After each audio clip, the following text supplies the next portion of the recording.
Γεια σας! Είμαι η κυρία Κασιανή και σας καλωσορίζω στο Μαθαίνουμε Μαζί, το μέρος που η μάθηση γίνεται παιχνίδι. Σήμερα θα ταξιδέψουμε πίσω στο χρόνο και θα μάθουμε για το πώς δημιουργήθηκε ο κόσμος ή τουλάχιστον τι πίστευαν οι αρχαίοι Έλληνες. Πολύ πριν ανακαλύψουμε τις επιστήμες, οι αρχαίοι Έλληνες προσπαθούσαν να εξηγήσουν τον κόσμο με μύθους. Έπλαφαν δηλαδή ιστορίες για να εξηγήσουν όσα συνέβαιναν στη ζωή τους. Έτσι λοιπόν εξηγούσαν από το πού ήρθε η γη, η θάλασσα, ο ουρανός και άλλα πολλά. Μα θα μου πείτε, από πού μάθαμε όλες αυτές τις ιστορίες? Από πού μάθαμε όλους αυτούς τους μύθους? Μα φυσικά από δύο σπουδαίους ποιητές, τον Όμηρο και τον Ησίοδο. Ο Όμηρος έζησε πιθανώς στον 8ο αιώνα π.Χ.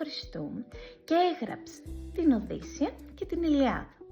Από την άλλη μεριά, ο Ησίοδος έγραψε τη Θεογονία, ένα μεγάλο ποίημα που αναφέρεται στη δημιουργία του κόσμου. Άλλωστε, η λέξη Θεογονία είναι σύνθετη.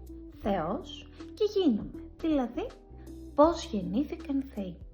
Η πρώτη θεά που λάτρεψαν ήταν η Γη, ή όπως τη λέγανε τότε, Γαία, και τη θεωρούσαν μητέρα όλων. Η Γη γέννησε τον ουρανό, τον Πόντο, δηλαδή τη θάλασσα, τα όρη, δηλαδή τα βουνά, και τον Τυφοαία, ένα τρομακτικό τέρας με το οποίο η Γη ήθελε να εκδικηθεί τον Δία. Και τώρα η σειρά σου. Αν ήσουν ποιητής, πώς θα έλεγες ότι φτιάχτηκε ο κόσμος?